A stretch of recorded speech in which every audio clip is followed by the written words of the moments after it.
So we finished discussing the 4Ps of marketing, and our last chapter is all about taking that 4P strategy that we've developed for marketing and applying it through a global lens. So looking at global marketplace.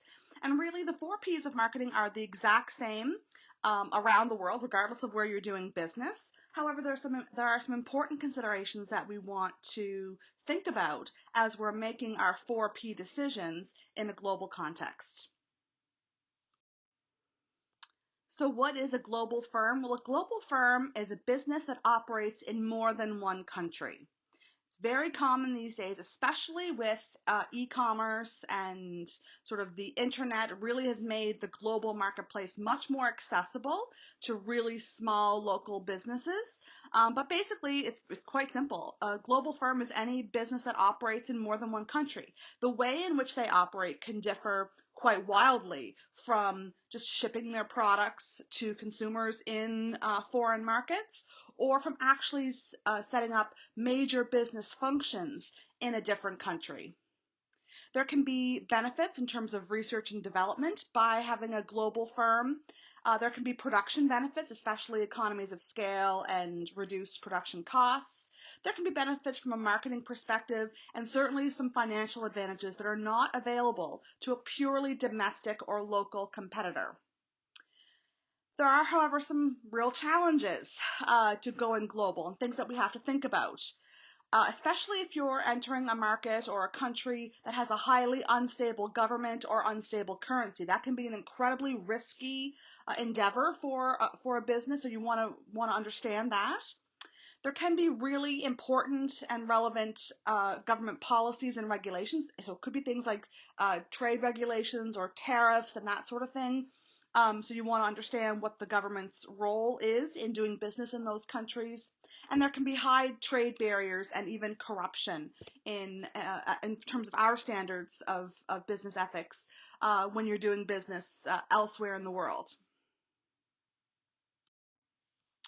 So this little chart here just talks about the major decisions you as a company need to make when deciding about whether or not you want to expand your business internationally.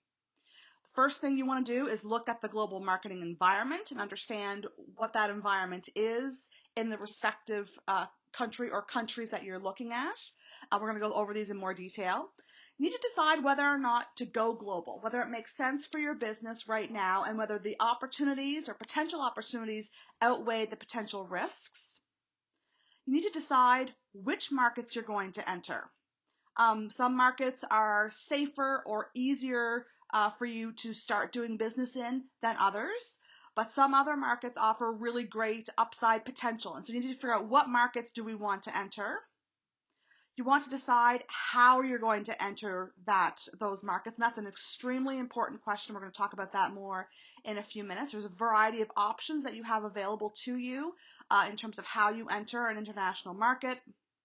You want to decide on your global marketing program. So this is your 4 Ps of marketing, and how those 4 Ps might either stay the same as your domestic 4P strategy or be different or changed or adjusted to meet the unique situations in an international context. And then you want to decide on how you're going to organize your marketing activities in another country. So when looking at the global marketing environment, it's the same as looking at the domestic environment, but you just look at it from an international perspective. You want to look at how international trade works with that particular company or country, What are the rules and regulations, and how does that work? You're going to look at the economic environment. We're going to go over these in more detail in a minute. You want to look at the economic environment and what potential impact might that environment have on your business operations. You want to look at the political and legal environment because it may be very, very different than the political and legal environment that you're used to working in your domestic market. And you want to look at the cultural environment and how that might be different than your own domestic cultural environment. So in looking at the international trade system, you want to understand any trade barriers that you might run across if you're doing business with a particular country. Are there tariffs and duties that you're going to have to pay? And if you do have to pay those, what impact does it have on the price of your product and your ability to be competitive in that marketplace? Are there quotas or exchange controls that you might need to be aware of? For example, in some countries, a certain amount or portion of a product's production has to be done domestically, otherwise you face financial challenges or disincentives. So you need to understand that. Non-trade barriers, include biases against bids. So, for example, does the company or does the country that you're looking to expand into favor domestic companies over international ones? And if so, what impact might that have? There may be restrictive product standards, and so the expectations of what features are embedded in your product may change, and that could have an impact on your business. Or there might just be excessive regulation or enforcement of rules that you don't necessarily have to abide by in your own domestic market. So it's really important to understand these things and what impact it's going to have on your ability to be competitive in that marketplace. The World Trade Organization was established by the General Agreement on Tariffs and Trades back in 1997. It promotes world trade by helping to reduce tariffs and other international trade barriers. And while those things have been reduced since the inception of the World Trade Organization, there still are tariffs and other international trade barriers that exist, and so you still need to be aware of those.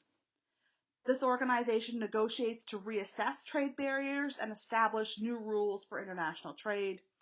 And it imposes international trade sanctions and mediates global trade disputes should those arise. So it's an incredibly important organization that helps make global business more possible and plausible for a lot of businesses. But having said that, you still, as an individual organization, need to understand what's going on and how your domestic environment may differ than the environment in an international marketplace. Regional free trade zones are economic communities that are groups of nations organized to work together towards common goals in the regulation of international trade. And again, just because you're part of a free trade zone doesn't mean it's truly free. There still are regulations on specific goods and services that you need to be aware of. But in general, trade between countries within the groups tends to be more free and more and easier than trades outside with countries outside of those agreements.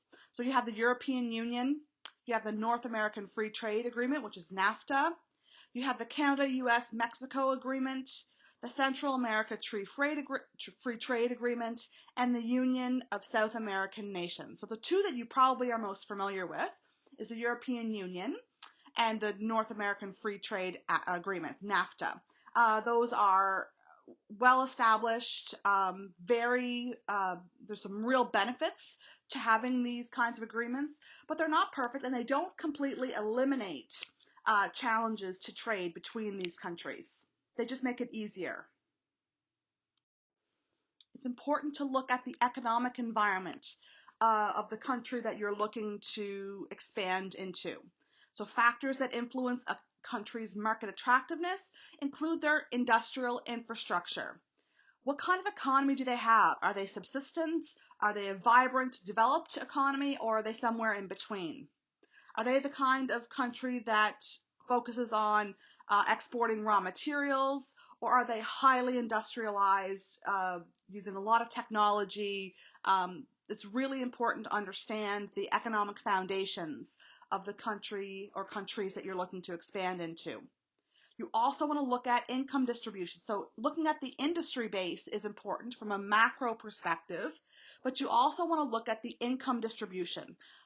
What level of income does the average citizen in this country have? Is there a relatively high standard of living? Is there widespread poverty? How much disposable income does the average household have? Those kinds of things are extremely important to understand when you're looking at expanding into a new country or a new market. What is the political and legal environment? What is the country's attitude towards international buying? Some countries are very protective and really heavily emphasize supporting domestic organizations. And so if you're looking to expand into a country that isn't very welcoming to foreign countries, that can be a real problem. How does government work? What is the bureaucracy like? And is it easy to manage or maneuver through the government bureaucracy? And is that government bureaucracy transparent and ethical, or is it highly corrupt? And there's certainly lots of countries in the world where the bureaucracy is incredibly corrupt, where in order to get the permits and permissions you need to do business there, it's going to require behavior that we would normally think of in North America as being highly unethical. Things like bribes, paying off public officials. How stable is the political environment? Are we looking at a country where there's a lot of political unrest? And if that's the case, how risky is it for you to do business in that country? And what are the monetary regulations? So things like understanding the currency rates, and what kinds of activities are going to influence the strength of the currency relative to a standard, which is typically the US dollar. International trade often involves cash transactions. How does that money flow between countries? And bartering. It's also important to understand the culture of the environment in which you're looking to expand. Companies that understand cultural nuances can avoid expensive and really embarrassing mistakes. And there's lots of great examples of companies that didn't do a good job of understanding the local culture and ended up severely damaging their brand as a result of missteps in entering a foreign market. And you want to take advantage of cross-cultural opportunities. So it's important to understand cultural differences. It's also important to be able to recognize opportunities as they arise when it comes to working in a different culture.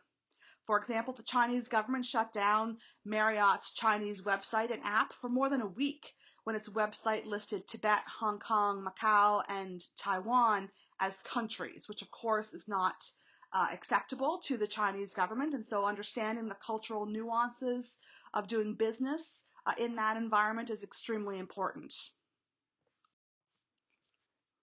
KFC has become one of Japan's leading Christmas dining traditions.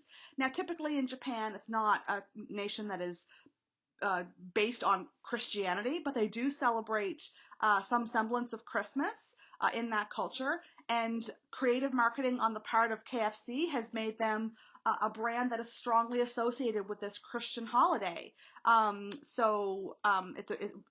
This company, KFC, took advantage of this and markets their product in a way that really appeals to that particular cultural group. So it's important to decide whether to go global. The default assumption should not be, yes, you should go global. There are certainly instances where it makes sense to expand globally. There's also lots of instances where it doesn't make sense, especially for small businesses that maybe have limited resources. You want to make a conscious choice to decide whether or not it makes sense for your business at this point in time to go global. Some factors that might influence that decision. How strong is your position in your domestic market? If you have to direct resources to defending and supporting your domestic business, you may not have the resources needed to do a good job of expanding globally. If your resources are being tied up domestically, so you want to make sure that if you're going to go global, that you have the resources in place to really support that decision. What does the customer base look like in international markets? Is there a growing demand for your kind of product or service in an international market? If so, you may want to take advantage of that opportunities. And again, just better opportunities for growth. Once you have established yourself in your domestic market, there may be really limited opportunities for your business to grow. And you may have to look elsewhere outside your current marketplace to find those opportunities for growth for your business. So deciding which markets to enter. So once you make the decision that you're looking to expand globally, now you have to figure out which countries make the most sense for you to enter. You should do things like define your international marketing objectives and policies. What is it that you're trying to achieve? Decide what volume of foreign sales you want to achieve in your organization. So how much do you want to sell internationally? Choose how many countries you want to enter at this point in time. You may decide that you want to focus on one country right now and establish your expertise in that country before you move on to additional countries. But some businesses try, simultaneously expand into multiple countries at the same time, and that may make sense if you've got the resources. Determine the types of countries that you want to enter. So are there categories of countries that make a lot of sense for you to enter in right now, and evaluate each market to see which one is the best fit for your organization at this particular time. So this is just a chart about factors to consider when trying to pick which market you want to enter. So things like your demographic characteristics. What is the educational level, the population size and growth, and population age composition? That may matter for the kind of business or product that you're looking to expand into. What are the geographic characteristics? Things like the climate, the country size, the population density, and transportation structure. What are the economic factors? Things like GDP and growth, income distribution. What is the industrial infrastructure? What access do you have to natural resources, and things like financial and human resources? What are the socio-cultural factors? Things like lifestyles, beliefs and values, business norms and approaches, cultural norms and languages. And the political and legal factors, national priorities, political stability, government attitudes towards trade, bureaucracy, and monetary and trade regulations. If you look at this, you should see that this is, in fact, an environmental analysis. This is the macro environment. We're just looking at it from the perspective of an international opportunity or international business or market potential. So it's the exact same criteria. We're just looking at it from the perspective of a foreign country. So once you've decided that you are going to go global, and then you've decided which country or countries you're going to enter, now you need to decide how you're going to enter that market. And there's several important and very distinct options available to you. You could simply just export your product to a foreign market. Basically, you make your product domestically and you ship it internationally. There's a whole bunch of different joint venturing opportunities, which are basically partnerships between your business and businesses in the foreign country, where you work collaboratively in different types of relationships to expand your business internationally. And then the last one is the most expensive, the most risky, is direct investment, where you actually set up business operations in a foreign country. So once you decide how you're going to enter the market, now it's time to figure out your 4P strategy. Do you want to basically use your 4P strategy that you're using in your domestic market and apply it in the foreign market? Or do you need to make some changes to your 4P strategy and adjust that 4P strategy to recognize the unique situation in the foreign market? And usually, not always, but usually there's at least some level of adaptation when you move internationally. It's very rare for a company just to take their existing domestic 4P marketing strategy and apply it identically in a foreign country. Now, you may be able to do that in countries like, for example, Canada and the US, where a lot of the foundational elements of those countries are very similar. But if you're a Canadian company, for example, and you're looking to expand into a country like India or Brazil or China, the reality is the 4P strategy that you're using in your domestic market probably won't work in the same way in the international market. And so you're probably going to need to make at least some adjustments. So this little chart here just talks about the different strategies that you have available to you, comparing your product and your communication strategy. So do you need to make changes to your actual product? if your product is going to stay the same across markets, then there's no change. Or you may need to make some slight adjustments or some major adjustments to your product in order to appeal to the specific wants and needs of an international market. In comparison, you look at your communications. If you don't change your communications, it's basically straightforward. You're going to use the same communication strategy you use domestically in the international market, or you can make some adjustments and tailor your communication strategy to the unique needs of your market. There is a fifth on the far right side of your screen. There is a fifth option, which is to develop a brand new product and a brand new communication strategy for this new market. So this is a brand new type of business. It's not taking your existing business model and making some changes to it for the international market. It's actually basically developing a whole new business model for this international market. So one of the P's that you want to think about in your international marketing strategy is promotion. Some global companies have difficulty crossing the language barrier, and it's very often a really good idea to work with local marketing companies that will help you ensure that your marketing communications, your promotional strategies fit and align with the local expectations and norms. This is probably one area where it's really important to take into consideration the cultural differences between marketplaces. There's lots of examples of companies and brands that didn't do a good job of understanding the local culture, and when they created their marketing communications, they really damaged the brand's reputation by making mistakes in their communication strategies. So your pricing strategy. Do you want to set a uniform price across the globe? Yeah, you might have to make adjustments for currency, but it's essentially the same price from one country to the next. Or do you want to set your prices according to the customers that you're serving in the international market and what the standards are in that market for products in that category and what they can afford to pay? I think I mentioned this during the pricing lecture a few weeks ago. The example of McDonald's Big Mac and how that product is priced internationally is really interesting to see how the different pricing strategies that McDonald's uses across the globe.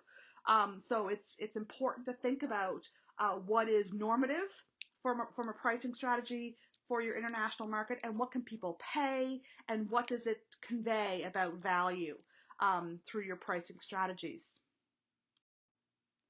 You want to look at your channels, your place strategies, and how you're going to get your product from wherever it's manufactured, whether it's domestically or internationally, into the hands of consumers. And this is actually an extremely complicated part of the marketing 4P strategies, and it's one that can differ really significantly based on the different countries that you go into. For example, in the early 1970s, Coca-Cola tried to enter the Chinese market, and they tried to use their distribution strategy that they use in the US and apply that to the Chinese marketplace. And what they found very quickly was that simply didn't work. That wasn't how the Chinese system, transportation system, and channels of distribution systems actually worked. And Coca-Cola experienced a miserable failure when they entered the market in China in the early 70s. They pulled out of China and went back decades later, actually, like in the late 80s or 90s. But this time, they actually used the established channels of distribution that were already in existence in the Chinese market and experienced a huge amount of success. So it's really important to understand local norms when it comes to channels of distribution. So companies need to decide how much of their marketing strategy, those 4 Ps, should be adopted or changed or tweaked for each foreign market that they decide to enter. Global companies that use standardized methods of entering a market, meaning they basically use their domestic 4P strategy on an international market, that can work if the country you're expanding into is very, very similar to the country that you're currently operating in. But if there are significant differences between the countries, it's much more common to have an adapted or adjusted global marketing strategy. It's not an all or nothing proposition. You don't have to make drastic changes across the board, but you need to be willing and open to making some changes where it makes sense to make those changes in your 4P strategies. Finally, you need to figure out how you're going to organize your marketing activities. Are you going to have export departments within your organization if exporting is your method of entering a foreign country? Are you going to have international divisions within your organization that are responsible for specific geographic regions or responsible for worldwide product groups? Or are they going to be working and international subsidiaries, for example, having your marketing team that is responsible for the marketing program in a foreign country located in that foreign country? And how do you manage that? How do you balance sort of the decision making in your corporate headquarters with the activities and decision making that might be happening at more remote locations? How are you going to organize yourself when you become a global organization? Do you need to have your own people on the ground in these foreign countries on a full-time, year-round basis? Or can you conduct this business by periodic travel to that domestic market or to that foreign market? How are you going to organize yourself? And it really depends on the circumstance and on the marketplace.